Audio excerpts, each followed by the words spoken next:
ان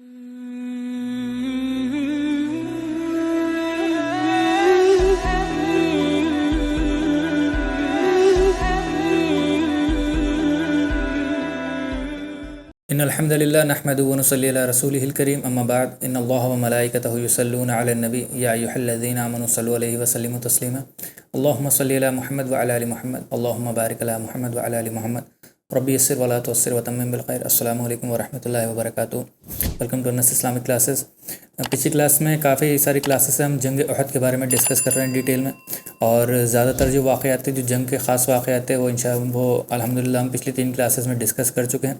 اور آج کی اس کلاس میں انشاءاللہ ہم جو جنگ احد ہے اس کو کنکلوڈ کریں گے، اور اس میں کچھ ایسے واقعات ہیں جو جنگ کے بعد کی، جو آپ کہیں رسول اللہ صلی اللہ علیہ وسلم نے جو صحابہ اکرام کو ٹریٹمنٹ ملا ہے، یا رسول اللہ صلی اللہ علیہ وسلم کو ٹریٹمنٹ ملا ہے، اور جو لوگ شہید ہوئے تھے، خاص طور سے اس میں ایک بڑی تعداد تھی۔ جنگ بدر میں تو کچھ ہی صحابہ شہید ہوئے تھے، لیکن جنگ احد اگر مسلمانوں کے پرسپیکٹیو سے دیکھا جائے تو اس میں کافی زیادہ مسلمانوں کا نقصان ہوا تھا، اور اس میں خاص طور سے جو جانی نقصان آپ کہیں کہ جو زندگیاں اس میں شہید ہوئے تھے صحابہ اکرام، ان کے بارے میں تو انشاءاللہ ان کے کچھ واقعات ہیں جب رسول اللہ صلی اللہ علیہ وسلم اس میں سے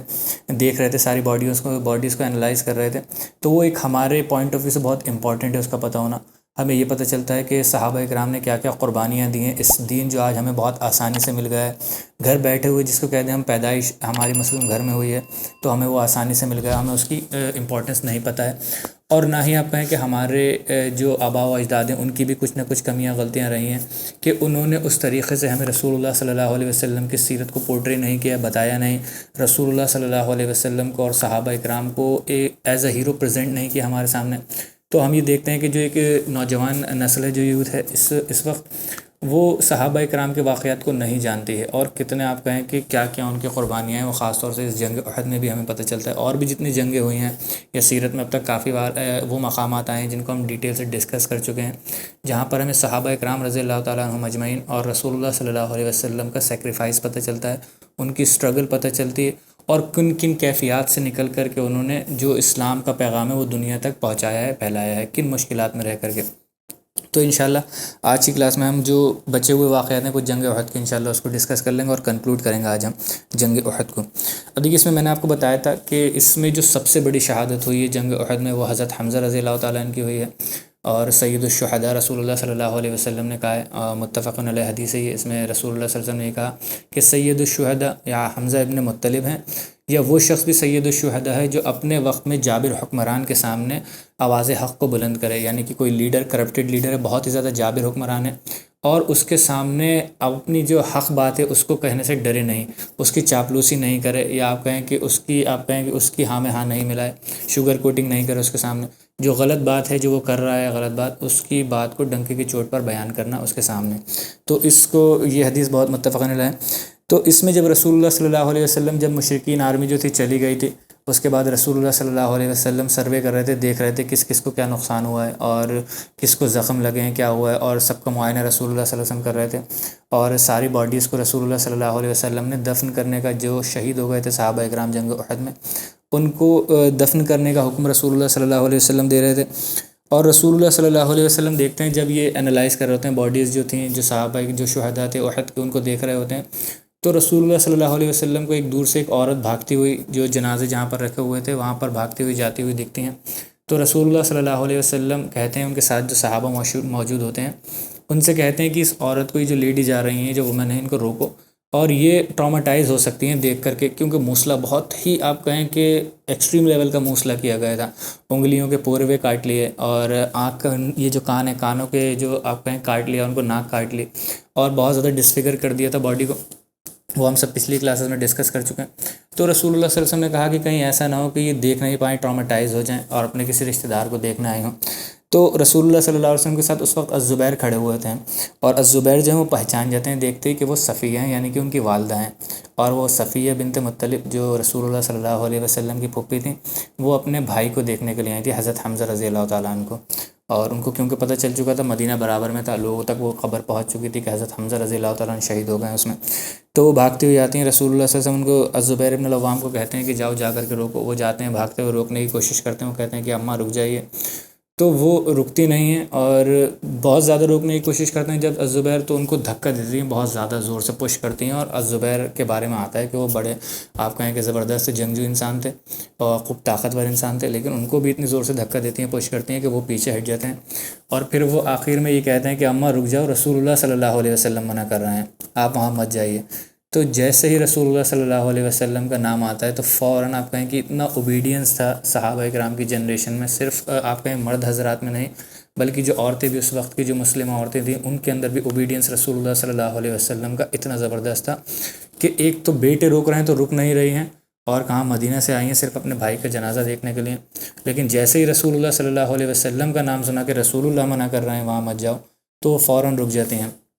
اور وہ کہتی ہیں کہ مجھے کوئی پریشانی نہیں ہوگی، مجھے پتہ چل چکا ہے کہ حمزہ کو جو ہے شہید کر دیا گیا اور اس کا موصلہ کیا گیا ہے، مجھے دیکھنے دو، مجھے جانے دو. حضرت صفیہ رضی اللہ تعالیٰ عنہ وہ اپنے بیٹے زبیر سے کہتی ہیں کہ وہ ایک کپڑا لے کر کے آتی ہیں. وہ کہتی ہیں کہ یہ کپڑا جو ہے میں نے حمزہ کو گفٹ کرنے کے لیے خریدا تھا اپنے بھائی کو، لیکن کیونکہ اب وہ پہن نہیں سکتا، اس کی شہادت ہو گئی، تو تم اس میں حمزہ کو کفن دے دینا. تو اس میں روایت میں یہ بھی ملتا ہے کہ بعد میں ابن اسحاق میں ہمیں ملتا ہے کہ حضرت حمزہ رضی اللہ تعالیٰ عنہ کو جب وہ کفن دینے کے لیے گئے تو انہوں نے کہا کہ برابر میں ایک انصاری صحابی بھی تھے، ان کے اوپر جسم پہ بہت بڑا کپڑا نہیں تھا، بہت چھوٹا کپڑا تھا. تو ان کو یہ شرم محسوس ہوئی کہ حمزہ ابن مطلب کو تو آپ کہیں کہ پورے بڑے کمپلیٹ کپڑے میں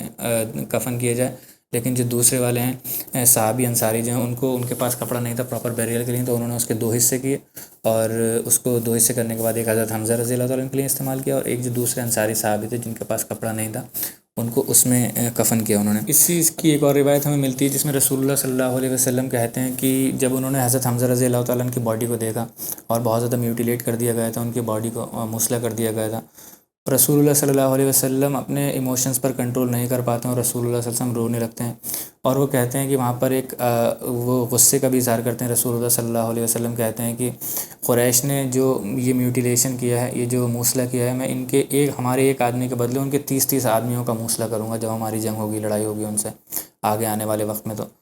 تو اللہ تعالیٰ اس بات پر رسول اللہ صلی اللہ علیہ وسلم کو گائیڈنس بھی دیتا ہے اور ان کی آپ کہیں کلچرنگ بھی کرتا ہے. اللہ تعالیٰ کہتا ہے کہ نہیں، یہ شایان شان نہیں یہ بات اس طریقے سے کہنا، اور جتنا آپ کو نقصان پہنچا ہے اتنا ہی نقصان آپ کو پہنچانا ہے. ایسا نہیں ہے کہ موصلہ اگر انہوں نے ایک آدمی کا کیا ہے آپ جو ہے 30 لوگوں کا موصلہ کریں. اور اس کے علاوہ رسول اللہ صلی اللہ علیہ وسلم پھر اس بات کو ریپیٹ نہیں کرتے ہیں رسول اللہ صلی اللہ علیہ وسلم. اور ایک روایت میں یہ بھی ملتا ہے کہ رسول اللہ صلی اللہ علیہ وسلم کہتے ہیں کہ اگر مجھے اس چیز کا اندازہ نہیں ہوتا کہ صفیہ بنت مطلب جو ہے، یعنی کہ ان کی جو پھپھی تھی رسول اللہ صلی اللہ علیہ وسلم کی، صفیہ بنت عبد المطلب، تو وہ اگر گریف کریں گی، یعنی کہ ان کو بہت زیادہ غم ہوگا اس چیز سے جو میں کرنے والا ہوں، تو میں حمزہ کی جو لاش ہے، جو ان کا جنازہ ہے، اس کو ایسے ہی چھوڑ دیتا میدان میں، اور اس کو آ کر کے گدھ اور چیلے اور جانور کھا جاتے اس کی باڈی کو. اور پھر آخرت میں جب قیامت کا دن ہوتا تو اللہ تعالیٰ ان کو معجزے کے طور پر الگ الگ جانوروں کی الگ الگ جو آپ کہیں پرندے ان کو کھاتے ان کے پیٹوں سے نکال کر کے لے کے آتا ہے اللہ تعالیٰ، اور ان کو سب کو پوری جو ان کا باڈی تھی اس کو یونائٹ کرتا. کیونکہ قبروں میں سے جب دفن کرتے ہیں تو یہ ہمارے یہاں کانسیپٹ ہے کہ قبروں میں سے نکالا جائے گا ان کو دوبارہ. تو رسول اللہ صلی اللہ علیہ وسلم کہتے ہیں کہ جب جانور کھا کر اڑ جائیں گے، اللہ ختم ہو جائیں گے، تو اللہ تعالیٰ جب ان جانوروں کو لے کر کے آئے گا تو ان کے پیٹوں میں حضرت حمزہ رضی اللہ تعالیٰ عنہ کا جو جسم مبارک کے کچھ ٹکڑا ہوگا، گوشت ہوگا، وہ گیا ہوگا، وہاں سے اللہ تعالیٰ ریزریکٹ کرے گا. ایک آنرری طور پر رسول اللہ صلی اللہ علیہ وسلم کہتے ہیں حضرت حمزہ کے لیے یہ ریمارک دیتے ہیں. لیکن کہتے ہیں کہ اور پھر ایک ٹرم یہ بھی یوز کرتے ہیں کہ آپ دیکھیں اتنے ایموشنل مومنٹ میں بھی اتنی تکلیف رسول اللہ صلی اللہ علیہ وسلم کو ہوئی، اس کے بعد بھی آپ ان کی کانشیس دیکھیے دین کو لے کر کے کتنی مطلب آپ کہیں ایکٹیو ہے. اس کے ساتھ ساتھ رسول اللہ صلی اللہ علیہ وسلم یہ تو کہتے ہیں کہ صفیہ کو اس سے تکلیف ہوگی، بعد میں یہ بھی کہتے ہیں کہ پھر یہ، اور اس چیز کا بھی مجھے اندیشہ ہے کہیں یہ لوگ سنت نہ بنا لیں کہ جو شہید لوگ ہوں ان کو میدان میں ایسے ہی چھوڑ دیا جائے اور جانور جو ہیں ان کی آ کر کے بوٹیوں کو کھائیں. کیونکہ رسول اللہ صلی اللہ علیہ وسلم اگر یہ کام کر دیتے تو ہو سکتا ہے بہت سارے لوگ، اور زیادہ تر اسی چیز کا امکان ہے کہ لوگ اس کو سنت سمجھتے اور پھر وہ کرنا شروع کر دیتے اس چیز کو. تو رسول اللہ صلی اللہ علیہ وسلم نے اس وجہ سے نہیں کیا. دیکھیے اس میں ایک چیز اور بہت زبردست، مطلب اگر ہم غور و فکر کریں اس کے اوپر، جو آپ کو بک میں تو نہیں ملے گی، کسی کوئی بتائے گا نہیں، لیکن خود غور و فکر کرنے والی یہ چیز ہے کہ جو ایک مسلمان ہوتا ہے اس کا ایٹیٹیوڈ کتنا زبردست ہوتا ہے. اس کے لیے نظریہ جو ہے بالکل مطلب پوری دنیا میں کوئی بھی قوم ہو، اس کا نظریہ جیسا کہ ایک متقی مسلمان ہے جو اللہ تعالیٰ پر توکل کرتا ہے، اس کی طرح کسی کا بھی عقیدہ ہو ہی نہیں سکتا. دیکھیے جو قریش مکہ تھے اور خاص طور سے جو ہند تھی، اس نے یہ اس لیے کیا تھا اپنی دشمنی میں کہ رسول اللہ صلی اللہ علیہ وسلم کو تکلیف ہو اور وہ درد پہنچا سکے رسول اللہ صلی اللہ علیہ وسلم کو۔ رسول اللہ صلی اللہ علیہ وسلم، آپ کہیں کہ بینگ اے پرفیکٹ مسلم، رسول اللہ صلی اللہ علیہ وسلم کا کیا ایٹیٹیوڈ رہتا ہے کہ وہ کہتے ہیں کہ یہ تکلیف دے تو چیزیں، لیکن اتنی تکلیف دے نہیں ہے جتنا انہوں نے سوچا تھا۔ رسول اللہ صلی اللہ علیہ وسلم کیا کہہ رہے ہیں کہ اور میں تو چاہتا کہ اس میں جانور کھا لیتے ان کے جسم مبارک کو، اور پھر اللہ تعالیٰ ان کے جسم کو دوبارہ سے کلیکٹ کرتا آخرت کے دن، تو اس میں بھی آنر فیل کر رہے ہیں رسول اللہ صلی اللہ علیہ وسلم۔ تو ایسا ہی مسلمان کا معاملہ ہے کہ اس کے اوپر جو بھی مصیبت آ جائے، جو بھی آزمائش اس کے اوپر آ جائے، جس بھی سچویشن میں اللہ تعالیٰ اس کو ڈال دے، وہ کبھی بھی نا امید یا نادل نہیں ہوتا ہے۔ وہ ہر سچویشن کو اپنے حساب سے ڈھالتا ہے، جو اس کی اسلامک بلیف ہے، جو اس کا اسلامک تھنکنگ ہے، اس کو ڈھالتا ہے۔ اب دیکھیں، ایک کامن سی چیز ہے، کوئی بھی مصیبت آئے گی تو جو غیر مسلمان ہوں گے نا، جو مسلمان نہیں ہیں، جن کا عقیدہ اتنا زیادہ اسٹرانگ نہیں ہے، جو اپنے آپ کو آخرت سے لنک نہیں کرتے ہیں، اللہ تعالیٰ سے ڈائریکٹلی لنک نہیں کرتے ہیں، تو وہ کہتے ہیں ہائے ہمارے اوپر مصیبت آ گئی، ہم کیا کریں اور ہمیں کیا ہوا، ہمیں یہ آزمانا رہ گیا تھا اللہ تعالیٰ کو۔ لیکن جو ایک اسلامک پرسنالٹی ہوتی ہے، جس کے کانسیپٹس بہت کلیئر ہوتے ہیں، جس کو پتہ ہے کہ یہ دنیا ہے ہی آزمائشوں کی جگہ، یہاں پر اللہ تعالیٰ نے بھیجا ہی ہمیں آزمائشوں کے لیے، ہمارے ٹیسٹ کے لیے، تو وہ کسی بھی چھوٹی موٹی باتوں پر یا ایون بڑی بڑی باتوں پر بھی وہ نا امید نہیں ہوتا ہے، نادل نہیں ہوتا ہے۔ کتنے واقعات گزر بھی چکے ہیں اور آگے بھی آئیں گے سیرت میں کہ صحابہ کرام کے ساتھ پریشانیاں ہو رہی ہیں تو وہ خوش ہو رہے ہیں، ایون موت بھی آ رہی ہوتی ہے نا انہیں، تو مسلمان کے علاوہ کوئی قوم ایسی نہیں ہے جو اپنی موت کو دیکھ کر کے خوش ہو، جو مطلب ایک پرفیکٹ جو مسلمان ہوتا ہے، پرفیکٹ ہونے کی بھی ضرورت نہیں، لیکن اس کا عقیدہ جو اسٹرانگ ہونا چاہیے کہ اس زندگی کے بعد ہی اصل زندگی سٹارٹ ہونا ہے۔ یہ ساری چیزیں تو میں ایک ٹیسٹ کے طور پر کر رہا تھا، اور جب مرنے والا ہوتا ہے ایک مسلمان تو اس کے دل میں سیٹسفیکشن ہوتا ہے کہ ہاں، جس چیز کے لیے ہمیشہ میں نے کوشش کی اللہ تعالیٰ سے ملاقات کے لیے، اور جو غائب کی چیزیں میں نے ایسے ہی مانی ہیں بنا دیکھے، اب جب میری موت واقع ہوگی تو وہ غیب کھلے گا میرے سامنے اور مجھے وہ ریوارڈ ملے گا جس کے لیے میں نے یہ ساری چیزیں کی ہیں، تو وہ مطمئن ہوتا ہے بالکل اس چیز کو لے کر کے۔ تو مسلمان کا ایٹیٹیوڈ جو ہے وہ بہت ہی الگ ہوتا ہے، اس کے نظریات کی وجہ سے، اس کی تھنکنگ کی وجہ سے، جو اللہ تعالیٰ نے ہمیں نظریات دیے ہیں، اسلام جو ہمیں اسلام کے دین سے نوازا ہے اللہ تعالیٰ نے، اس میں جو ہماری کلچرنگ کی رسول اللہ صلی اللہ علیہ وسلم اور صحابہ کے ذریعے، تو وہ ہمارے ایٹیٹیوڈ کو اس طریقے سے بنا دیتی ہے کہ مسلمان کبھی بھی لوز والی سچویشن میں نہیں ہوتا ہے، ون ون والی سچویشن ہے ہمیشہ، جیسے کہ خاص طور سے اس جنگ میں بھی ہوا احد میں، کہ جب انہوں نے کہا کہ تم نے ہمارے بدر میں مارے تھے، تو حضرت عمر رضی اللہ عنہ نے کہا کہ نہیں، ہم نے جو تمہارے مارے تھے وہ دوزخ کی آگ میں، اور جو تم نے ہمارے مارے ہیں وہ جنت میں ہیں۔ تو دونوں ہی سچویشن میں جیت بھی رہے ہیں تو مسلمان جیت رہے ہیں تو دنیاوی فائدہ ان کو ہو رہا ہے، اور اگر ہار بھی رہے ہیں، ان کو الحمد باللہ شہید بھی ہو گئے ہیں وہ کسی جنگ میں، تو ان کو آخرت کا جو آپ کہیں کہ کبھی نہ ختم ہونے والا وہ ریوارڈ ان کو ملتا ہے۔ اسی میں پھر رسول اللہ صلی اللہ علیہ وسلم اور جو آپ کہیں کہ جو جنازے رکھے ہوئے تھے، جو لوگ شہید ہوئے تھے صحابہ اکرام، ان کی باڈیز کو رسول اللہ صلی اللہ علیہ وسلم دیکھتے ہیں، سروے کرتے ہیں، اور صحابہ اکرام کو یہ حکم دیتے ہیں کہ ایک قبر میں ملٹیپل لوگوں کو دفن کیا جائے، دو اور تین لوگوں کو بھی دفن کیا جائے۔ ایون کچھ روایتوں میں تو یہ بھی آتا ہے کہ 4 لوگوں کو بھی ایک قبر کے اندر دفن کرنے کا رسول اللہ صلی اللہ علیہ وسلم نے حکم دیا، اور اس میں رسول اللہ صلی اللہ علیہ وسلم کہتے ہیں کہ جس کو قرآن زیادہ بہتر آتا تھا اس کو سب سے پہلے نیچے رکھا جائے، اس کے اوپر باقی اگر 2 کر رہے ہیں تو ایک کے اوپر ایک دوسرے کو دفن کیا جائے۔ تو یہاں پر ہمیں قرآن کے بارے میں بھی فضیلت پتہ چلتی ہے کہ جس صحابی کے ذہن دل میں آپ کہیں کہ قرآن محفوظ تھا تو ان کو یہ فضیلت ملی کہ ان کو سب سے پہلے دفن کیا جائے۔ اور رسول اللہ صلی اللہ علیہ وسلم وہاں پر کھڑے بھی ہوتے ہیں اور یہ کہتے ہیں کہ یہ جو آج جو شہید ہوئے ہیں جنگ احد میں ان کے اوپر گواہ ہوں، اور آخرت کے دن میں ان کے لیے گواہی دوں گا اللہ تعالیٰ سے کہ اللہ تعالیٰ انہوں نے تیرے دین کے لیے اپنی جان گوا دی اور یہ شہید ہو گئے تیرے دین کے لیے۔ اس کے علاوہ رسول اللہ صلی اللہ علیہ وسلم جو اللہ تعالیٰ کی حمد بیان کرتے ہیں، چھوٹا سا خطبہ جو رسول اللہ صلی اللہ علیہ وسلم کی عمومی طور عادت تھی کہ کہیں پر کوئی کرٹیکل سچویشن ہوتی تھی تو رسول اللہ جو امت تھی اس کو ایڈریس کیا کرتے تھے، جو صحابہ اکرام تھے ان کو خطبہ تھوڑا سا دیا کرتے تھے، اس میں رسول اللہ صلی اللہ تعالیٰ کی آپ کہیں کہ تعریف حمد بیان کرتے ہیں، اور پھر سب کے لیے رسول اللہ صلی اللہ علیہ وسلم مغفرت کی طلب کرتے ہیں، اور رسول اللہ صلی اللہ علیہ وسلم کہتے ہیں کہ اس چیز کا بدلہ ہم لیں گے جو قریش مکہ جو ہے انہوں نے ہمارے اوپر جو نقصان پہنچایا ہے، مسلمانوں کو جو اتنے بڑے نقصان پہنچایا ہے۔ اور یہیں پر رسول اللہ صلی اللہ علیہ وسلم جو کافی سارے شہداء کے بارے میں جو حدیث مبارکہ ہیں ان کے بارے میں بھی بتاتے ہیں، اور یہی کہ جو ان کے سب سے مشہور جو حدیث ہے اس وقت کی جو رسول اللہ صلی اللہ علیہ وسلم نے بتائی صحابہ کرام کو، وہ یہی تھی کہ جو شہید ہوتے ہیں، جو ان کے زخم ہوتے ہیں، ان کے خون کو رسول اللہ نے منع کیا تھا کہ پوچھنا مت، ان کو غسل مت دینا، ان کو غسل نہیں دیا جاتا ہے، اور رسول اللہ صلی اللہ علیہ وسلم نے کہا کہ جو ان کے زخم ہے، جیسے ہاتھ پر لگا ہوا ہے، سر پر لگا ہوا ہے، تو وہ خون کو ایسے ہی بہنے دو، ان زخموں کے ساتھ ہی ان کو دفن کر دو، جب قیامت کے دن یہ ان کو ریزریٹ کیا جائے گا، دوبارہ نکالا جائے گا، تو ان آپ کہیں کہ جو زخم ہوئے تھے جس جگہ پر جسم میں ان کے، اس میں سے مشت کی سی خوشبو نکل کر کے آئے گی، اور اس سے بھی بہترین خوشبو نکل کر کے آئے گی جب وہ آخرت میں آئیں گے۔ تو اللہ تعالیٰ ایز این آنر ان کے لیے یہ چیز کرے گا، اور جو خون ان کے لگا ہوا تھا اس کو پوچھنے کے لیے رسول اللہ صلی اللہ علیہ وسلم نے منع کیا۔ اور اس میں اگر ہم دیکھیں کہ کتنے لوگ جو تھے شہید ہوئے مسلمانوں کے اس جنگ احد میں، اس میں الگ الگ تعداد آپ کو ملے گی، کیونکہ دیکھیے ایگزیکٹلی کسی چیز میں ریکارڈڈ نہیں ہے، جو الگ الگ لوگوں کو یاد رہا نمبر اس وقت کا تو انہوں نے الگ الگ بیان کیا ہے۔ ابن اسحاق کی اگر مانیں تو 65 لوگ اس میں شہید ہوئے تھے مسلمان جو تھے، اور ابن ہشام میں 70 کا عدد آتا ہے، تو 60 سے 70 کے بیچ میں آپ مان لیں، کامن اوپینین ہے یہ سارے جو علماء اکرام ہیں وہ یہ کہتے ہیں کہ 60 سے 70 کے بیچ میں صحابہ اکرام جو ہیں شہید ہوئے ہیں اس جنگ احد میں۔ اور اس میں ایک چیز یہ بھی آتی ہے کہ کوئی پرزنر آف وار تھا نہیں، کسی کو قید کرا تھا، کسی کو بندی بنایا تھا مسلمانوں نے یا نہیں۔ ابن اسحاق میں تو ہمیں ملتا ہے کہ صرف ایک ہی اس میں بندی بنائے گئے تھے اس جنگ احد میں، ان کا نام تھا ابو عزہ،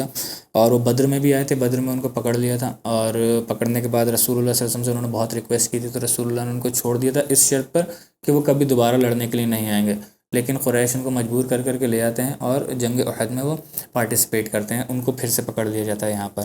اور ان کو یہ بھی آتا ہے ان کے بارے میں کہ ان کو یہاں پر ایگزیکیوٹ کر دیا گیا تھا جب جنگ احد میں ان کو پکڑا گیا تھا۔ تو حالانکہ یہ جو پوری روایت ہے اس کی ہمیں اوتھینٹک سند نہیں ملتی ہے کہیں سے، لیکن ابن اسحاق میں مینشن کیا ہوا ہے اس کو، ابن اسحاق نے بھی کوئی اس کی سند پکی اوتھینٹک جو ہے وہ مینشن نہیں کری ہے۔ تو زیادہ تر لوگوں کی اگر آپ اوتھینٹسٹی کے اوپر دیکھیں گے تو آتا ہے کہ کوئی بھی پرزنر آف وار نہیں تھا، کسی کو بھی قیدی بندی نہیں بنایا تھا، لیکن ابن اسحاق کی اگر اس روایت کو مانیں جو کہ آپ کہیں کہ اوتھینٹک نہیں ہے بہت زیادہ، اس میں یہ پتہ چلتا ہے کہ صرف اور صرف ایک ہی پرزنر آف وار تھے جو ہیں ابو عزہ۔ اب اس میں جب رسول اللہ صلی اللہ علیہ وسلم واپس مدینہ آتے ہیں، مدینہ انٹر کرتے ہیں صحابہ اکرام کے ساتھ، تو جو عورتیں اور بچے تھے وہ رسول اللہ صلی اللہ علیہ وسلم اور جو مسلمانوں کی جو فوج آئی تھی ان کے لیے کھڑے ہوتے ہیں باہر، ان کا انتظار کر رہے ہوتے ہیں سب اپنے اپنے گھروں کے دروازے پر، اور جیسے ہی سب پہنچتے ہیں جن کے بارے میں پتہ چلتا ہے کہ کس کس کی شہادت ہو گئی، تو وہاں پر آپ کہیں کہ ایک طریقے سے مدینہ میں پورا شور سا مچ جاتا ہے اور رونے کی آوازیں آنے لگتی ہیں جہاں جہاں پر جو شہید ہوئے تھے، نوحہ کرنے لگتے ہیں لوگ۔ اس وقت نوحہ جو ہے اس وقت تک حرام نہیں ہوا تھا، اس وقت تک منع نہیں تھا، تو یہ عرب کے جو قبائل تھے، عرب کے جو قبیلے تھے وہاں کا آپ کہہ لیں کہ ایک کلچر تھا کہ جب کسی کی شہادت ہوتی تھی، کوئی مرتا تھا وہاں پر، تو وہ لوگ نوحہ کیا کرتے تھے، یعنی کہ زور زور سے رونا یا اپنا سینہ پیٹنا یا اپنے آپ کہیں کہ منہ کو پیٹنا، اپنے چہرے مبارک کو پیٹنا، تو یہ چیزیں نوحہ میں کاؤنٹ کی جاتی تھیں، اور اللہ تعالیٰ سے ایک آپ کا ایک طریقے سے گرج کرنا، شکوہ کرنا، تو یہ ساری چیزیں جو نوحہ میں آیا کرتی تھیں۔ اور پورے آپ کہیں جہاں جہاں پر پورے ہی زیادہ تر یہ آتا ہے کہ مکہ میں ایک طریقے سے شور مچ گیا تھا اور نوحہ ہو رہا تھا کافی گھروں میں۔ اور رسول اللہ صلی اللہ علیہ وسلم، اس میں ایک روایت یہ بھی ملتی ہے کہ رسول اللہ صلی اللہ علیہ وسلم یہ کہتے ہیں کہ ہائے حمزہ ابن المطلب کے لیے تو کوئی رونے والا بھی نہیں ہے، کوئی نوحہ کرنے والا بھی نہیں ہے۔ اور اس میں پھر کچھ یہ بھی آتا ہے کہ کچھ انصار کی عورتیں جو ہیں وہ حضرت حمزہ رضی اللہ تعالیٰ عنہ کے گھر جاتی ہیں یا رسول اللہ صلی اللہ علیہ وسلم کے گھر جاتی ہیں، روایت میں آتا ہے، اور وہ حضرت حمزہ رضی اللہ تعالیٰ عنہ کے لیے نوحہ کرتی ہیں، روتی ہیں بہت زور سے۔ کچھ وقت کے بعد رسول اللہ صلی اللہ علیہ وسلم آتے ہیں اور ان سب عورتوں کو مطلب اس وقت تعریف کرتے ہیں ان کے، آپ کہیں کہ ان کا جو مورل بوسٹ کرنے کے لیے رسول اللہ صلی اللہ علیہ وسلم کا، یا جو بنو ہاشم تھے ان کے لیے، کہ حمزہ ابن المطلب جو اتنی بڑی پرسنالٹی تھی ان کی شہادت ہوئی تو ان کے لیے نوحہ کر رہی تھیں،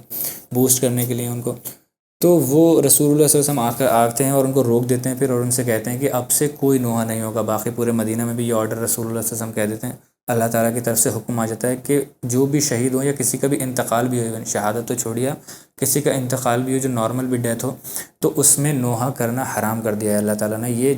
دور جاہلیت کی رسمیں ہیں، اور اس دور میں تو ایون یہ بھی ہوا کرتا تھا کہ لوگوں کو کرائے پر بلایا جاتا تھا نوحہ کرنے کے لیے، اور ان کو کچھ پیسے دیے جاتے تھے عورتوں کو، اور وہ بیٹھ کر دن بھر نوحہ کیا کرتی تھیں اور ان کے شان میں قصیدے پڑھا کرتے ہیں جس کا بھی انتقال ہوا کرتا تھا۔ تو اللہ تعالیٰ کا یہاں پر حکم آ جاتا ہے، اللہ تعالیٰ منع کر دیتا ہے رسول اللہ صلی اللہ علیہ وسلم کے ذریعے، اور رسول اللہ صلی اللہ علیہ وسلم پورے مکہ میں یہ حکم کو جو ہے نافذ کر دیتے ہیں کہ اب سے جو بھی کسی کی بھی شہادت ہو یا انتقال ہو، نوحہ نہیں کیا جائے گا۔ ایک چیز بہت کلیئر ہے اس چیز کو رہنے کے لیے کہ جو نوحہ اور رونا یہ دونوں الگ الگ چیزیں ہیں۔ نوحہ اور رونا، نوحہ کو اللہ تعالیٰ نے حرام کیا ہے، منع کیا ہے، کلیئرلی منع کیا ہے، لیکن جو رونا ہے، رونے کو منع نہیں کیا گیا ہے۔ رونا کس طریقے سے کہ انسان کا کوئی فیملی ممبر ہے، چاہے اس کی والدہ ہوں، والد ہوں، بھائی ہوں، بہن ہوں، کچھ بھی اس کے رشتہ دار ہیں، قریبی رشتہ دار ہیں، ایون اس کے دوست بھی ہیں جو بہت ہی قریبی اس کے دوست ہیں، ان کی اگر وفات ہوتی ہے، انتقال ہوتا ہے، اس دنیا کو چھوڑ کر کے جاتے ہیں، تو ان سے ایموشنلی بہت زیادہ اٹیچ ہوتا ہے انسان۔ تو یہ جو ایموشنز ہے، اس کو رسول اللہ صلی اللہ علیہ وسلم نے کہا ہے کہ یہ رحمت ہے جو ایک دوسرے سے محبت دکھاتی ہے۔ اللہ کی رحمت کے اللہ نے 100 ٹکڑے کیے، 99 کو اللہ تعالیٰ نے اپنے پاس رکھا اور ایک ٹکڑے کو بکھیر دیا اس دنیا کے اندر، اس کائنات کے اندر۔ اس رحمت کی، اس ایک حصے کی وجہ سے جو ہے ہم ہر کسی کے اندر وہ رحمت فیل کرتے ہیں کہ اٹیچمنٹ ہو جاتا ہے کسی سے، کوئی دوست ہوتا ہے اس سے اٹیچمنٹ ہوتا ہے، کسی کا اپنی ماں سے بہت زیادہ اٹیچمنٹ ہوتا ہے، کسی کا والد سے، حالانکہ فیملی ممبر سے تو ہوتا ہی، لیکن اس فیملی ممبرس میں سے بھی کوئی ایک ایسا ہوتا ہے خاص جس سے بہت زیادہ محبت ہو جاتی ہے۔ تو اس چیز کی وجہ سے رسول اللہ صلی اللہ علیہ وسلم نے کہا کہ رونا جائز ہے، کیونکہ رسول اللہ صلی اللہ علیہ وسلم سے بھی ہمیں ملتا ہے کافی بار کہ رسول اللہ صلی اللہ علیہ وسلم قبرستان میں بیٹھے ہوئے تھے، خاص طور سے جو ان کے بیٹے کا انتقال ہوا تھا، ابراہیم جو تھے اور قاسم، تو رسول اللہ صلی اللہ علیہ وسلم کی آنکھوں سے آنسو جاری ہوتے ہیں۔ صحابہ کرام آ کر کے پوچھتے ہیں بڑی ہمت کر کے کہ یا رسول اللہ آپ نے تو ہمیں نوحہ کرنے کے لیے منع کیا ہے، حرام ہے یہ کرنا، لیکن آپ بھی تو رو رہے ہیں۔ تو رسول اللہ صلی اللہ علیہ وسلم کہتے ہیں یہ تو اللہ تعالیٰ کی رحمت ہے۔ یہ ایک طریقے سے بتانا کہ ایک محبت، اٹیچمنٹ تھی مجھے اس سے، میری اولاد تھی، تو یہ آنکھیں تو نکلیں گے، دل غمگین ہے تو ہماری آنکھوں سے آنسو تو نکلیں گے، لیکن اس غم میں ایسا نہیں ہونا چاہیے کہ ہم اپنے ایموشنز پر ہی کنٹرول نہیں رکھ پائیں اور ہم نعوذ باللہ برے الفاظ نکالیں، اپنے آپ کو پیٹیں، اپنے آپ کو نقصان پہنچائیں، اور پھر اللہ تعالیٰ سے شکوے کریں کہ اللہ تعالیٰ تو نے میرے ساتھ ایسا کیوں کر دیا، کیا میں ہی ملا تھا کرنے کے لیے یا میری ہی فیملی ملی تھی اس چیز کے لیے، کوئی اور بھی تو لوگ تھے اتنے زیادہ، اللہ تعالیٰ تو ان کو بھی آزما سکتا تھا، مجھے کیوں آزمایا۔ اس طریقے کے کتنے بھی الفاظ نکلیں، اور کچھ لوگ تو بہت کفریہ کلمات بھی کہہ جاتے ہیں جب ایموشنز پر کنٹرول نہیں ہوتا ہے۔ تو رونا بالکل جائز ہے، اور ایموشنز ہیں اللہ تعالیٰ نے بتایا یہ رحمت ہے اللہ تعالیٰ کی، کسی کے ماں باپ کا، کسی کے بھائی بہن فیملی ممبرس میں سے کسی کا بھی انتقال ہوتا ہے تو رونا بالکل جائز ہے۔ ایسا بھی نہیں ہو کہ انسان کے اندر ایموشنز ہیں وہ آنا چاہ رہے ہیں تو وہ صرف اس حکم کی وجہ سے کہ نو حرام ہے تو وہی سمجھے رونا بھی حرام ہے اور وہ روئے بھی نہیں، ایموشن بھی نہیں دکھا۔ تو یہ چیز کلیئرلی ان کو ہم کہیں کہ کنفیوژن نہیں ہونا چاہیے اس چیز کے اندر۔ نوحہ الگ چیز ہے جو کہ حرام ہے اسلام میں بالکل،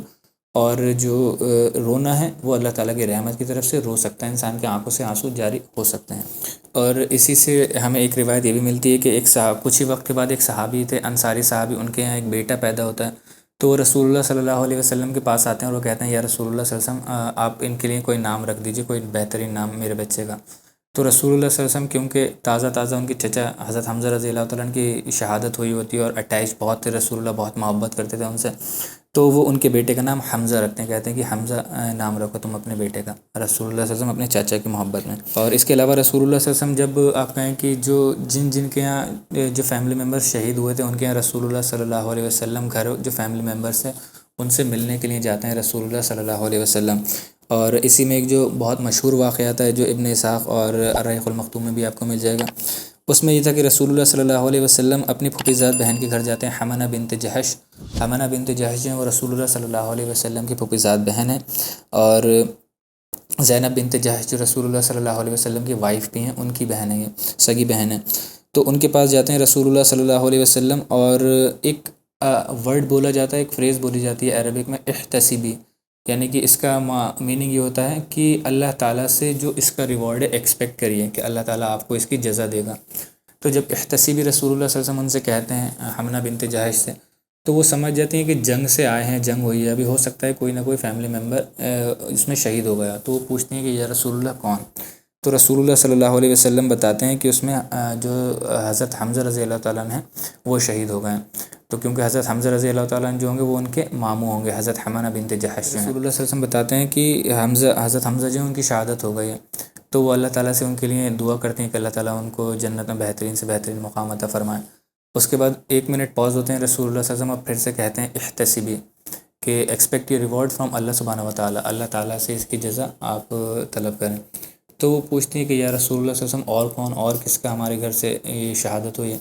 تو وہ کہتے ہیں کہ تمہارا بھائی عبداللہ بن جہش، جو کہ رسول اللہ صلی اللہ علیہ وسلم کے پھوپھی زاد بھائی تھے، سالے بھی تھے رسول اللہ صلی اللہ علیہ وسلم کے، اور حمنہ بنت جہش کے سگے بھائی تھے۔ تو وہ جو رسول اللہ صلی اللہ علیہ وسلم جب ان سے کہتے ہیں تو وہ اور روحانسہ سی مطلب تھوڑی سی ہوتی ہیں، اور وہ کہتی ہیں کہ اللہ تعالیٰ ان کی مغفرت کرے اور اللہ تعالیٰ ان کو جنت میں اعلیٰ سے اعلیٰ مقام عطا کرے۔ تھوڑا سا پاز اور لیتے ہیں رسول اللہ صلی اللہ علیہ وسلم، اور پھر کہتے ہیں احتسبی۔ تو تیسری بار میں وہ کہتے ہیں کہ یا رسول اللہ اور کون ہمارے یہاں سے شہید ہوا ہے؟ تو رسول اللہ صلی اللہ علیہ وسلم کہتے ہیں کہ تمہارے شوہر مصعب بن عمیر رضی اللہ تعالیٰ۔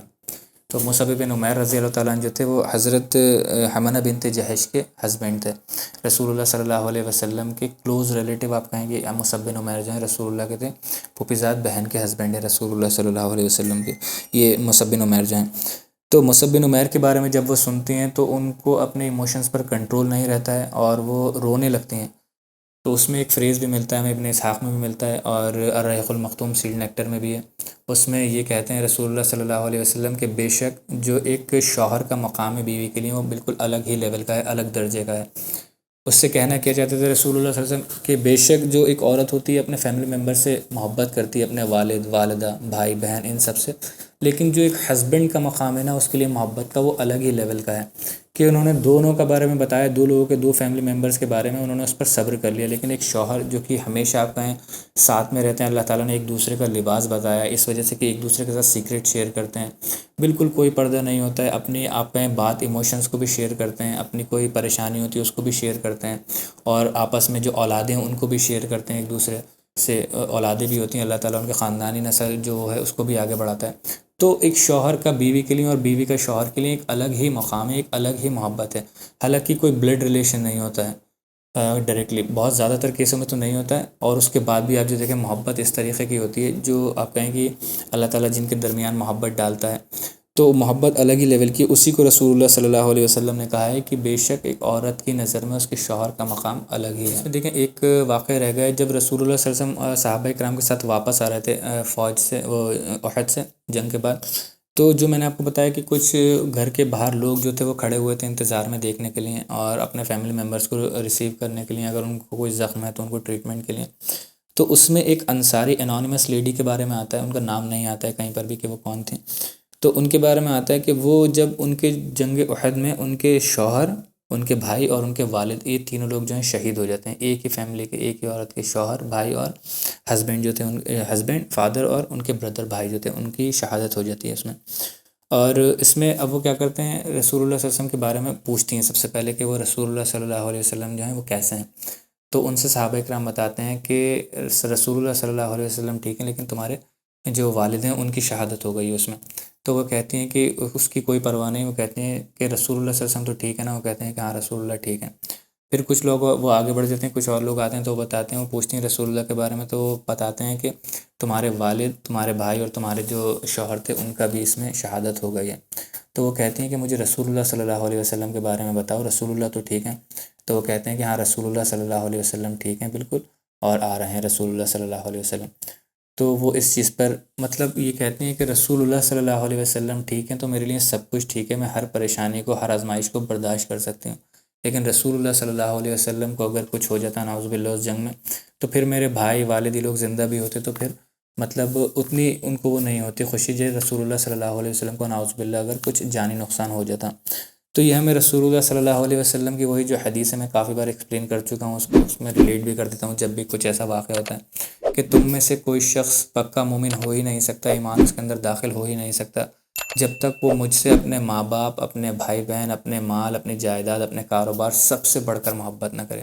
تو اس کا پریکٹیکل اگزامپل یہی ہے کہ رسول اللہ صلی اللہ علیہ وسلم کے بارے میں انکوائر کر رہی ہیں، پوچھ رہی ہیں، اور ان کو یہ بتایا جاتا ہے کہ ان کے والد، ان کے شوہر، ان کے بھائی، تینوں کی اس میں شہادت ہو گئی ہے، تو وہ کہتی ہیں کہ مجھے رسول اللہ کے بارے میں بتاؤ، وہ تو ٹھیک ہیں۔ جب ان کو پتہ چلتا ہے کہ ٹھیک ہیں تو وہ کہتی ہیں کہ بس اب کوئی بھی آزمائش میرے لیے اتنی بڑی نہیں ہے، میں صبر کر لوں گی، اور اللہ تعالیٰ نے یہاں پر ہمیں صبر اور آزمائشوں کے لیے ہی بھیجا ہے۔ اور لیکن جو قریش تھے، قریش کی جو آرمی تھی پوری، جب وہ واپس جا رہے تھے احد سے مکہ کی طرف، تو وہ ایک جگہ ہوتی ہے الروحہ، وہاں پر رکتے ہیں، کیمپنگ کرتے ہیں وہاں پر، اور وہاں پر آپ کہیں کہ ڈسکشن شروع ہوتا ہے ان میں، اور ڈس ایگریمنٹ سا ہو جاتا ہے ان میں سے۔ ایک طبقہ بڑا ایسا تھا جو یہ کہہ رہے تھے کہ ہم نے غلطی کی ہے واپس آ کر، ہمارے پاس یہ بہت اچھا موقع تھا کہ ہم سارے مسلمانوں کو اور خاص طور سے محمد صلی اللہ علیہ وسلم کو نعوذ باللہ قتل کر سکتے تھے، ختم کر سکتے تھے، اور ان کی دعوت کو ہم وہیں ختم کر دیتے، لیکن ہم نے ان کو زندہ چھوڑ کر کے یہ بہت بڑی بیوقوفی کی ہے، اور ہمیں واپس جانا چاہیے اور ہمیں ان کو قتل کر دینا چاہیے، اس ٹائم بالکل کرش کر دینا چاہیے، اس وقت ان کی کمزور ہیں وہ، ان کو نقصان بھی بہت ہوا ہے، ان کے جو ساتھی تھے وہ شہید بھی ہوئے ہیں، قتل ہوئے ہیں اس جنگ میں۔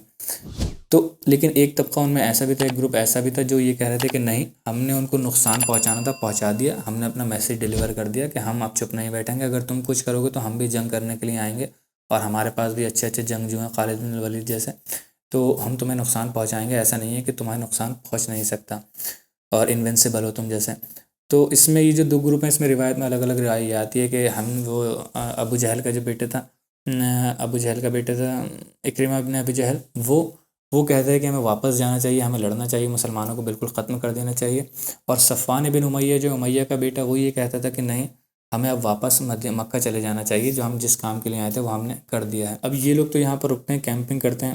وہاں رسول اللہ صلی اللہ علیہ وسلم جو آپ کہیں کہ ان کو اسی لیے بیسٹ رسول اللہ صلی اللہ علیہ وسلم کو لیڈر کہا گیا ہے کہ رسول اللہ صلی اللہ علیہ وسلم کبھی ایسا نہیں ہوا کہ آرام سے بیٹھ گئے. رسول اللہ صلی اللہ علیہ وسلم کے لیے اپنی فکر لگی ہوتی تھی. جو ایک بیسٹ پولیٹیشین ہوتا ہے اور وہ اپنی عوام کے لیے بہتر سے بہتر سوچتا ہے ہمیشہ کہ کس طریقے سے ان کی حفاظت بھی کی جائے اور ان کو ہر نقصان سے بچایا جائے. اور اتنی بڑی ابھی جنگ ہوئی ہے تو رسول اللہ صلی اللہ علیہ وسلم ایسا نہیں ہوتا کہ آ کر کے گھر میں اپنے بیٹھ جاتے ہیں. رسول اللہ صلی اللہ علیہ وسلم کے ذہن میں یہ چلتا رہتا ہے کہ کہیں ایسا نہ ہو کہ یہ قریش جو ہیں واپس آئیں، واپس آ کر کے اٹیک کریں ہمیں. تو وہ چیز جو میں نے ابھی آپ کو بتائی کہ وہاں پر الروحہ میں بیٹھے ہوئے پلاننگ کر رہے ہوتے ہیں، واپس آنے کے بعد ڈسکشن چل رہا ہوتا ہے. تو رسول اللہ صلی اللہ علیہ وسلم صحابہ اکرام کو جمع کرتے ہیں اور وہ کہتے ہیں کہ ہمیں قریش کے پیچھے جانا چاہیے کافی حد تک اور وہاں جا کر چیک کرنا چاہیے کہ کہیں وہ واپس تو نہیں آ رہے ہیں. تو رسول اللہ کہتے ہیں کہ کون جائے گا اس میں اس ایکسپیڈیشن کے لیے. تو کافی سارے صحابہ اکرام آتے ہیں جس میں حضرت ابوبکر رضی اللہ تعالیٰ عنہ بھی ہوتے ہیں، حضرت علی رضی اللہ تعالیٰ عنہ بھی ہوتے ہیں. وہ کہتے ہیں کہ ہم جائیں گے یا رسول اللہ، ہم آپ کے ساتھ چلیں گے. تو رسول اللہ صلی اللہ علیہ وسلم کہتے ہیں کہ صرف وہی لوگ جائیں گے جو احد میں موجود تھے. تو رسول اللہ صلی اللہ علیہ وسلم انہی صحابہ کو لے کر کے جاتے ہیں. الگ الگ روایت میں آتا ہے کہ کچھ 60-70 لوگوں کا رسول اللہ صلی اللہ علیہ وسلم ایک آرمی بناتے ہیں، ایک جتھا بناتے ہیں اور رسول اللہ صلی اللہ علیہ وسلم اپنی قیادت میں لے کر نکلتے ہیں. اور ایک جگہ تھی حمراء الاسد. حمراء الاسد اس کو یہ بھی کہا جاتا ہے حمراء الاسد کا انویژن آف حمراء الاسد. اور اس میں جب رسول اللہ صلی اللہ علیہ وسلم حمراء الاسد پہنچتے ہیں، یہ آپ کہیں کہ اگر ہم مدینہ کو دیکھیں، مدینہ سے نیچے آنے کے لیے مکہ کا راستہ جاتا ہے تو نیچے آتے وقت میں حمراء الاسد پہلے پڑتا ہے، اس کے بعد الروحہ پڑتا ہے. تو الروحہ پر قریش کی آرمی رکی ہوئی تھی اور رسول اللہ صلی اللہ علیہ وسلم کی حمراء الاسد پر رکی ہوئی تھی.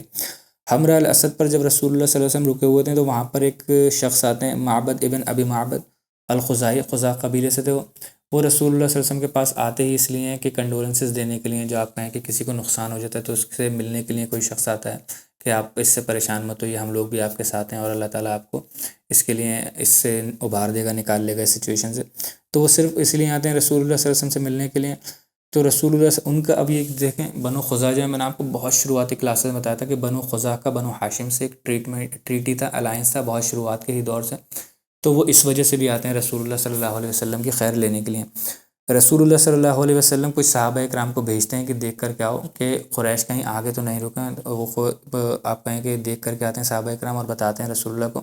کہ ہاں الروحہ پر رکے ہوئے ہیں، یہ جو قریش کا قافلہ ہے پورا جتھا رکا ہوا ہے. تو رسول اللہ صلی اللہ علیہ وسلم جو ہیں یہ جو معبد ابن ابی معبد الخزاعی جو آئے تھے،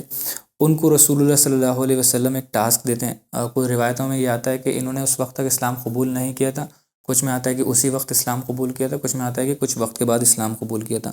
ان کو رسول اللہ صلی اللہ علیہ وسلم ایک ٹاسک دیتے ہیں. وہ کہتے ہیں کہ آپ قریش کے پاس جائیے، آپ جا کر کے ان کو وارن کر دیجئے کہ محمد صلی اللہ علیہ وسلم اور ان کے ساتھی جو ہیں وہ ڈر کر مدینہ میں نہیں بیٹھیں بلکہ تمہارا پیچھا کرتے ہوئے یہاں تک آ گئے ہیں. اور اگر تم واپس جاتے ہو لڑنے کے لیے تو ہو سکتا ہے کہ تمہیں وہ دونوں آرمی مل جائیں اور تمہاری وہاں پر پھر سے لڑائی ہو.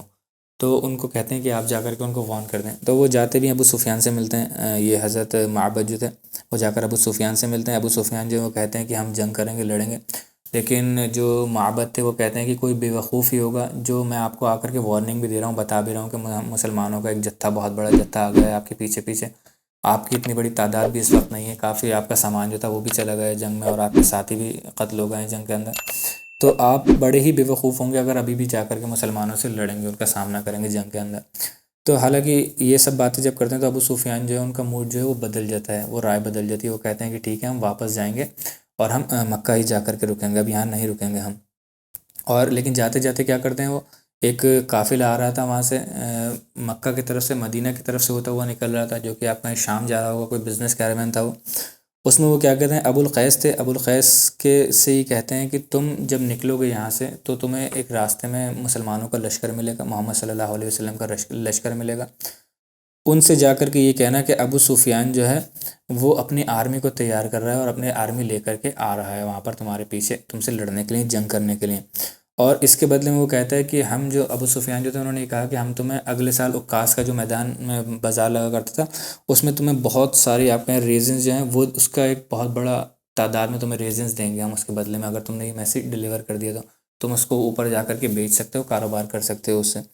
تو وہ جو تھے ابو القیس جو تھے وہ اپنے قافلے کے ساتھ نکلتے ہیں. وہ کہتے ہیں کہ ٹھیک ہے میں یہ میسیج جو ہے ڈیلیور کر دوں گا مسلمانوں تک. مسلمانوں کا قافلہ ان کو ملتا ہے حمراء الاسد پر اور وہ رسول اللہ صلی اللہ علیہ وسلم کو یہ بات بتاتے ہیں کہ ابو سفیان نے ایسا ایسا میسیج دینے کے لیے کہا ہے. رسول اللہ سمجھ جاتے ہیں کہ یہ بلف کر رہا ہے، دیکھ کہنے کے لیے، کیونکہ رسول اللہ صلی اللہ علیہ وسلم نے خود بھیجا تھا ایک شخص کو جو معبد ابھی میں نے بتایا، تو رسول اللہ کلیئرلی سمجھ جاتے کہ یہ بلف کر رہے ہیں، صرف یہ آئیں گے نہیں جنگ کرنے کے لیے. تو وہاں سے جو تھے وہ واپس چلے جاتے ہیں، جو قریش جو تھے وہاں سے بھاگ جاتے ہیں اپنا پورا جتھا لے کر کے. رسول اللہ صلی اللہ علیہ وسلم 3 دن وہاں پر رکتے ہیں حمراء الاسد پر، اور اسی انتظار میں کہ اگر قریش آئیں تو ان سے جنگ کی جائے، ان کو ختم کیا جائے. ایسا نہ ہو کہ ہم لوگ واپس چلے جائیں اور وہ آ کر کے حملہ کریں اور مدینہ میں آ کر کے حملہ کریں اور مدینہ میں لوگوں کو اور نقصان پہنچے. تو رسول اللہ صلی اللہ علیہ وسلم وہاں رکتے ہیں. مشرکین آرمی جو تھی الروحہ سے وہ وہاں سے بھاگ جاتی ہے، چلی جاتی ہے، اور اس طریقے سے جو ہے آپ کہیں کہ جو حمراء الاسد کا جو انویژن تھا وہ بھی ختم ہوتا ہے. رسول اللہ صلی اللہ علیہ وسلم 3 دن وہاں رکتے ہیں، 3 دن رکنے کے بعد واپس مدینہ آ جاتے ہیں. اب اس میں دیکھیے کافی ساری کتابوں میں آپ کو یہ چیز ملے گی، یا کافی سارے علماء کرام میں یہ بحث ہوتی ہے کہ جو احد تھی کیا وہ مسلمانوں کے لیے ایک فتح تھی، یا آپ کہیں کہ ایک لاس تھی، ایک ہار تھی. تو اس میں کوئی بھی آپ کہیں کہ کسی بھی عالم کا کلیئر کٹ کوئی آپ کہیں کہ رائے نہیں ہے کہ ہاں یہ فتح ہی تھی. کوئی کہہ دے کہ نہیں یہ جو آپ کہیں کہ ہار ہی تھی، مسلمانوں کے لیے شکست تھی. اس میں الگ الگ انالیسس لوگوں نے کیے ہیں، علماء اکرام نے الگ الگ انالیسس کیے ہیں، جس میں کچھ ہوتے ہیں تو وہ بتاتے ہیں کہ یہ ایک جینوئن لاس تھی یا ڈیفیٹ تھی. کیوں وہ کہتے ہیں؟ کیونکہ مسلمانوں کے یہاں پر کافی بڑی تعداد میں مسلمان جو تھے شہید ہوئے تھے. تو اس میں مسلمان 60 سے 70 کا عدد آتا ہے، لیکن قریش کی طرف سے 20 سے 30 کا عدد آتا ہے جو قتل ہوئے تھے اس جنگ کے اندر. تو کہتے ہیں اس اگر اعتبار سے دیکھا جائے تو یہ مسلمانوں کے لیے ڈیفیٹ ہے. اور ورنہ دوسرے اعتبار جو اور کوئی علماء کرام ہیں جن کے ادر اوپینین ہیں جو یہ کہتے ہیں کہ یہ ایک وکٹری تھی مسلمانوں کے لیے، ایک ون تھی مسلمانوں کے لیے. وہ کہتے ہیں کہ مسلمانوں کا اصل مقصد کیا تھا؟ مدینہ کو پروٹیکٹ کرنا قریش سے. وہ انہوں نے پروٹیکٹ کیا، جو کہ انہوں نے باہر جا کر کے لڑے اور مدینہ میں نہیں گئی قریش کی آرمی، اور انہوں نے کوئی بھی نقصان شہر کے اندر لوگوں کو نہیں پہنچایا. تو وہ اپنے آبجیکٹیو میں تو کامیاب ہو گئے مسلمان مدینہ کو سیو کرنے میں. لیکن جو مشرکین مکہ آئے تھے مسلمانوں کو اور مدینہ میں خاص طور سے نقصان پہنچانے، مدینہ کو ختم اور تباہ و برباد کرنے، وہ اپنے گول میں کامیاب نہیں ہو پائے. تو جس نے اپنا گول اچیو کیا اس کو ہم کامیاب مانیں گے. اس وجہ سے وہ کہتے ہیں کہ یہ مسلمانوں کے لیے وہ جو تھی ایک فتح تھی. اور دوسرے طریقے سے بھی اس کو انالائز کرنے کی کوشش کرتے ہیں. وہ کہتے ہیں کہ جو جنگ کا فیصلہ تبھی ہوتا ہے جو انسان میدان جنگ پر رہے. جو میدان جنگ سے چلا جاتا ہے واپس، اس کو فتح نہیں مانا جاتا. تو قریش کی آرمی کیونکہ چلی گئی تھی اور مسلمان ہی وہاں پر رکے رہے تھے، ایک دن تک آتا ہے، تو مسلمانوں کی ایک طریقے سے یہ فتح شمار کری جائے گی. تو اس طریقے سے بہت سارے کافی سارے انالیسس کرتے ہیں، جو کہ مجھے نہیں لگتا کہ ہمیں ان انالیسس میں، ان بحث میں پڑھنا چاہیے کہ کیا یہ مسلمانوں کے لیے شکست تھی یا کیا مسلمانوں کے لیے یہ آپ کہیں کہ فتح تھی بہت بڑی. اور اس میں ایک کچھ چیزیں ایسی ہیں ضرور جو حکمتاً ہمیں نکالنا چاہیے اس میں سے، جو وزڈمس ہیں اس جنگ کے. کافی سارے وزڈمس بتائے جاتے ہیں، آپ کو الرحیق المختوم میں بھی مل جائیں گے، اور الگ الگ جو دیگر کتابیں ہیں علماء اکرام کے اس کے اوپر رائے مل جائیں گے. کچھ وزڈمز جو ہیں آپ کہیں حکمت ہیں، وہ بہت ہی امپورٹنٹ ہیں. وہ 2-3 حکمتیں میں ضرور یہاں پر ڈسکس کروں گا. ایک تو سب سے پہلا جو بینیفٹ ہمیں پتہ چلتا ہے اس کا، ایک وزڈم پتہ چلتی ہے جنگ احد کی، وہ یہ ہے کہ آنر جو ہے وہ اللہ تعالیٰ کے ہی ہاتھ میں ہے. جو عزت ہے وہ صرف اور صرف اللہ تعالیٰ کے ہاتھ میں ہے. جو ذلالت ہے، کسی کو ذلیل ہو جانا کسی کا، وہ بھی صرف اور صرف اللہ تعالیٰ کے ہاتھ میں ہے.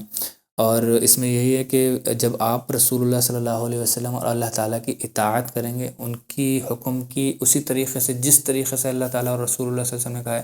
ہو بہو اسی طریقے سے اس حکم کو مانیں گے، تو اللہ تعالیٰ آپ کو فتح دے گا. اور اگر آپ اس طریقے سے نہیں مانیں گے، چاہے سوچ آپ کی اس کے پیچھے اچھی ہی کیوں نہ ہو، لیکن طریقہ کار وہی ہونا چاہیے جو اللہ تعالیٰ کا بتایا ہوا ہے اور اس کے پیارے نبی صلی اللہ علیہ وسلم کا بتایا ہوا ہے. اس طریقے پر نہیں کریں گے تو آپ کو شکست کا بھی سامنا کرنا پڑے گا، اور آپ کو آپ کہیں کہ ہیومیلیشن کا بھی سامنا کرنا پڑے گا. اس میں جو جنگ احد میں آپ کہیں کہ صحابہ کرام جو پہاڑی پر چڑھے ہوئے تھے، جو تیر انداز تھے، ان کی نیت بالکل بھی کوئی غلط نہیں تھی، اور ان کی انڈرسٹینڈنگ جو تھی وہ اس طریقے سے صحیح تھی کہ انہوں نے رسول اللہ صلی اللہ علیہ وسلم نے کہا تھا کہ نہیں آنا جب تک تم دیکھو کہ ہمیں تکہ بوٹی بھی ہو رہا ہے، تب بھی تم اتر کے نہیں آنا. یہاں تو فتح ہو گئی، رسول اللہ صلی اللہ علیہ وسلم تو اس چیز کی بات کر رہے تھے کہیں ہمیں شکست بھی ہو رہی ہو. تو وہ انڈرسٹینڈنگ رسول اللہ صلی اللہ علیہ وسلم کی، ان کی اپنے آپ میں فہم صحیح تھا، لیکن جس طریقے سے رسول اللہ نے بتایا تھا کہ وہیں رہنا، اترنا نہیں جب تک میں نہیں بھیجوں، اس چیز کو ڈسوبے کیا، اس طریقے کار پر نہیں رہے، تو ان کو ہیومیلیشن بھی جھیلنا پڑا مسلمانوں کو، اور اس کی وجہ سے جانی مالی کافی بڑا نقصان مسلمانوں کو ہوا ہے. ہمیشہ ہی ہر فیلڈ میں آپ یہ دیکھیں گے کہ جو طریقہ اللہ اور اس کے رسول نے بتایا ہے وہ بیسٹ طریقہ ہے. اس کام کو، اس حکم کو بالکل اسی طریقے سے کرنا چاہیے جو اللہ اور اس کے رسول نے ہمیں بتایا ہے. اس میں ایک جو دوسرا آپ کہیں کہ اس میں وزڈم ہمیں ملتی ہے، حکمت ملتی ہے جنگ احد کی، وہ یہ کہ جنگ بدر کے جتنے بھی لیڈرز تھے وہ سارے کے سارے قتل ہو گئے. جو بڑے بڑے لیڈرز اس کے اندر آئے تھے، زیادہ تر بڑے بڑے جو تھے وہ قتل ہو گئے. آلموسٹ 80 to 90% قتل ہو گئے. کچھ بچے تھے 2-4 لیکن جنگ احد جو ہے اس کے اندر یہ خصوصیت ہے کہ جتنے بھی بڑے بڑے لیڈرز آئے تھے اس وقت، انہوں نے مسلمانوں کو نقصان تو پہنچایا، لیکن وہ سارے کے سارے کنورٹ ہو جاتے ہیں، مسلمان بن جاتے ہیں، اسلام میں داخل ہو جاتے ہیں۔ اس کی یہ بہت بڑی وزڈم ہے۔ خالد بن ولید جن کے ہاتھوں مسلمانوں کو سب سے زیادہ نقصان ہوا، وہ اسلام قبول کر لیتے ہیں۔ عمرو بن العاص بہت بڑا مسلمانوں کو نقصان ہوا، وہ بھی اسلام قبول کرتے ہیں۔ اکرمہ بن ابی جہل بہت آگے بڑھ چڑھ کر حصہ لیا تھا اور بہت مسلمانوں کو شہید کیا تھا، وہ بھی اسلام قبول کر لیتے ہیں۔ ابو سفیان رضی اللہ تعالیٰ نے یہ بھی اسلام قبول کر لیتے ہیں۔ اور آپ کہیں کہ صفوان بن امیہ یہ بھی اسلام قبول، اور بھی بہت سارے ایسے آپ کہیں کہ جتنے بڑے بڑے لیڈرز تھے انہوں نے اسلام قبول کر لیا تھا۔ اور سوچئے رسول اللہ صلی اللہ علیہ وسلم کا کہنا کیا تھا کہ وہ قوم کیسے فلاح پائے گی جو اپنے نبی کو اس چیز پر آمادہ، ان کے اوپر تکلیفیں پہنچانے پر آمادہ ہے، اور رسول اللہ صلی اللہ علیہ وسلم بلیڈ تک کرتے ہیں، خون بھی نکل آتا ہے رسول اللہ صلی اللہ علیہ وسلم کے، لیکن اللہ تعالیٰ روک دیتا ہے رسول اللہ صلی اللہ علیہ وسلم کو ایسی بات کہنے سے۔ کیوں؟ کیونکہ اللہ تعالیٰ کو کلیئرلی پتہ تھا کہ اس میں سے زیادہ تر لوگ، آلموسٹ سارے ہی لوگ جو ہیں ایمان لے کر کے آئیں گے، داخل ہوں گے۔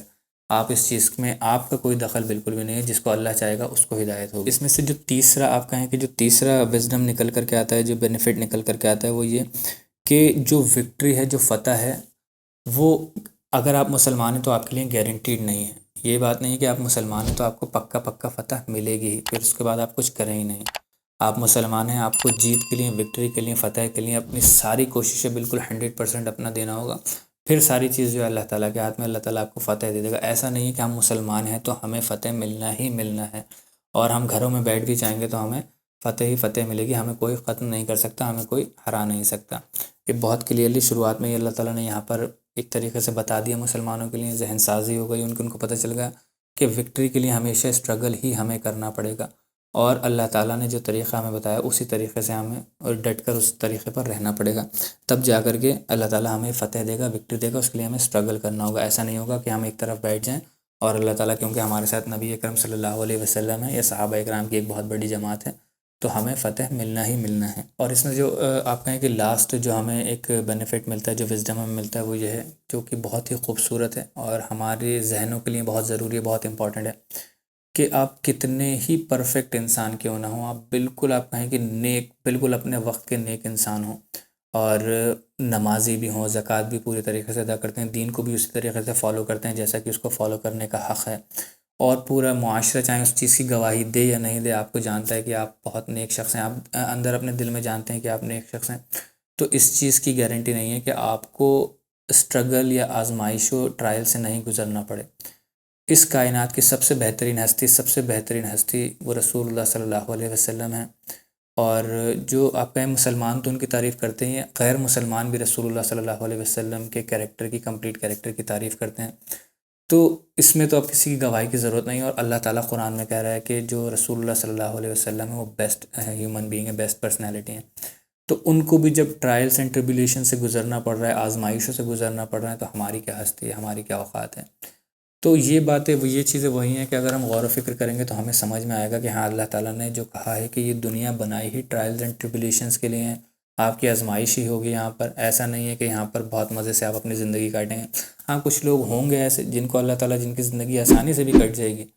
اور بظاہر ایسا لگتا ہے ہمیں کہ بہت آسان زندگی کٹ رہی، لیکن ان کے ساتھ بھی کوئی نہ کوئی آزمائشیں ہوتی ہیں، الگ طریقے کی ہر انسان کی آزمائش ہوتی ہے۔ تو آزمائش سے اور سفرنگ سے تو ہر انسان کو گزرنا ہی گزرنا ہے۔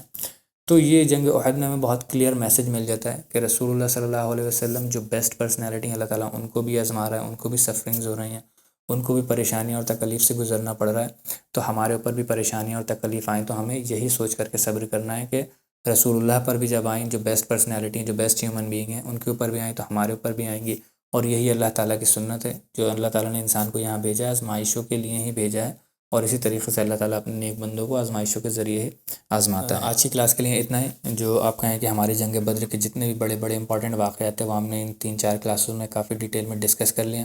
پھر بھی اگر آپ کو کچھ ایسا واقعہ لگے کہ جو میں نے ڈسکس نہیں کیا ہو، یا آپ کو پتہ ہو، یا کچھ بھی ہو، تو آپ پوچھ سکتے ہیں، کامنٹس میں لکھ سکتے ہیں، میں اس کا رپلائی کر دوں گا۔ اور اگر کچھ ایسی چیز ہوگی جو بڑی میں نے مس آؤٹ کر دی ہوگی، تو وہ انشاءاللہ ہم اگلی کلاسز میں اس کو انکلوڈ کر دیں گے، میں مینشن کر دوں گا اس کو۔ اور اللہ تعالیٰ سے دعا ہے کہ اللہ تعالیٰ ہمارے میرے اس بتانے کو آپ لوگوں کو اور آپ کا اس سننے کو اللہ تعالیٰ اپنی بارگاہ میں قبول عطا فرمائے۔ اللہ تعالیٰ ہمیں بہترین صدقہ جاریہ بنائے اپنے ماں باپ کے لیے اور اپنی اولادوں کے لیے، اور اللہ تعالیٰ ہماری اولادوں کو بھی ہمارے لیے ایک بہترین صدقہ جاریہ بنائے، اور اللہ تعالیٰ جو مسلمان امت ان پستیوں میں پڑی ہوئی ہے، اللہ تعالیٰ ان کو، مسلمان امت کو ان پستیوں سے نکالے، اور رسول اللہ صلی اللہ علیہ وسلم کی سیرت کو اسی طریقے سے پڑھنے کا سب کو اللہ تعالیٰ توفیق دے کہ جیسا اس کو پڑھنے کا حق ہے۔ اور جو خاص طور سے ایک جو ینگر جنریشن ہے جو کہ دین سے کافی دور ہوتی جا رہی ہے، اللہ تعالیٰ ان کے دلوں میں بھی رسول اللہ صلی اللہ علیہ وسلم کی اور صحابہ اکرام کی جو محبت ہے اس کو بھر دے۔ اور جو اس کا بیسٹ پاسبل طریقہ ہے وہ یہی ہے کہ ہم اپنے بچوں کو، جو اپنی ینگر جنریشن ہے، ہماری جو آنے والی جنریشن ہے، ان کے لیے ہم پریپیئر کریں، ہم اپنے آپ علم حاصل کریں، ان تک اس علم کو پہنچائیں۔ دیکھیے اپنے فیملی ممبر سے زیادہ بہترین کوئی شخص نہیں ہو سکتا کسی بھی چیز کو بتانے کے لیے۔ کچھ لوگ ہوں گے، میں کچھ لوگوں کے لیے اگر کوئی یہاں پر سیرت بیٹھ کر کے بیان کر رہا ہوں، ان کو انٹرسٹ ہے رسول اللہ صلی اللہ علیہ وسلم کی سیرت میں پڑھنے میں، یا آخرت کی ان کی بہت زیادہ فکر ہے، تو وہ اس فکر میں کر لیں گے، سن لیں گے، ان کلاسز کو دیکھ لیں گے۔ ورنہ کوئی نہیں بیٹھا کہ ایک ایک گھنٹے کی کلاس سنے گا کوئی بیٹھ کر کے اتنی زیادہ ڈیٹیل میں آ کر کے، لیکن جن کو محبت ہے وہ سنیں گے۔ وہ جو سننے ان کے لیے سب سے بڑی ذمہ داری ہے کہ وہ جو ان کے ریلیٹیوز ہیں، ان کی جو اولادیں ہیں، جو ان کے گھر میں اور بھی ممبرز ہیں یا ان کا فرینڈ سرکل ہے، ان کو کس طریقے سے انوالو کرتے ہیں، ان کو تک کس طریقے سے اپنی سیرت کو پہنچاتے ہیں۔ ضروری نہیں ہے کہ آپ یہ ویڈیوز، یہ جو پوری ایک سیرت کی ایک جو چل رہی ہے ویڈیو سیریز کو ہی شیئر کرتے رہیں ان تک۔ جو سب سے بہترین کنیکٹ جو ہوتا ہے نا، وہ آپ اپنے آپ ہی کر سکتے ہیں، اپنے اولادوں سے، اپنے دوستوں سے، اپنے فیملی ممبر سے۔ ان کو ایک بار آپ نے اگر جگا دیا نا، انلائٹن کر دیا ان کے ذہن کو کہ ہاں سیرت پڑھنا کیوں ضروری ہے، کس لیے پڑھنا چاہیے، تو پھر ہو سکتا ہے کہ وہ بہت محنت کریں، آئیں کسی کی بھی، چاہے میری ہو یا اور بھی بہت ساری آپ کو ویڈیو سیریز مل جائیں گی سیرت پر، تو ان سے پھر وہ پڑھیں گے جب ان کو ایک بار اس چیز کی امپورٹنس پتہ چل جائے گی، محبت ہو جائے گی رسول اللہ صلی اللہ علیہ وسلم سے۔ ڈائریکٹلی یا رینڈملی کسی کے پاس بھی یہ ویڈیو سینڈ کرنا یا ان کو پتہ چل جانا، مل لینا، ہو سکتا ہے اس طریقے سے محبت وہ نہیں کر پائیں، اس طریقے سے لگن سے سن بھی نہیں پائیں۔ تو آپ لوگ جو سن رہے ہیں، آپ لوگوں کی سب سے بڑی ذمہ داری ہے کہ آپ کس طریقے سے کنیکٹ کرواتے ہیں ان کو رسول اللہ صلی اللہ علیہ وسلم سے، صحابہ اکرام سے، اور سب سے بڑھ کر اللہ اور اس کی جو بھیجی ہوئی کتاب قرآن ہے۔ ایک بار وہ کنیکشن اسٹیبلش ہو جائے گا، تو جو دین کا کنیکشن اسٹیبلش ہو جاتا ہے، تو پھر انسان کہاں کہاں نہیں جاتا ہے، کہاں کہاں نہیں پھرتا ہے علم کے لیے۔ ہر چیز، ہر اپنے وقت کو بھی نکالتا ہے، اپنے اوپر جو اس کو تکالیف بھی آتی ہیں اس چیز کے لیے وہ بھی برداشت کرتا ہے، ان کو بھی بیئر کرتا ہے۔ تو یہ چیز بہت زیادہ امپورٹنٹ ہے کہ آپ اپنے جو آپ کا ایک سرکل ہے اس میں آپ کس طریقے سے کنیکٹ کرتے ہیں رسول اللہ صلی اللہ علیہ وسلم کو اور صحابہ اکرام کو، جو کہ بہت امپورٹنٹ چیز ہے۔ اللہ تعالیٰ سے دعا کہ اللہ تعالیٰ ہماری اس محفل کو اپنی بارگاہ میں قبول عطا فرمائے۔ اس میں جو بھی کمیاں غلطیاں ہو گئی ہیں اللہ تعالیٰ ہمارے دلوں سے معاف عطا فرمائے۔ اللہ تعالیٰ مجھے کہنے سے زیادہ، آپ کو سننے سے زیادہ عمل کرنے کی توفیق عطا فرمائے، اور اللہ تعالیٰ اس سیریز کو میرے لیے بھی اور آپ کے لیے بھی ایک بہترین صدقہ جاریہ بنائے۔ آمین یا رب العالمین۔ سبحانک اللہم و بحمدک، اشہد ان لا الہ الا انت، استغفرک و اتوب الیک، وما علینا الا البلاغ المبین۔ جزاکم اللہ خیرا و احسن الجزاء۔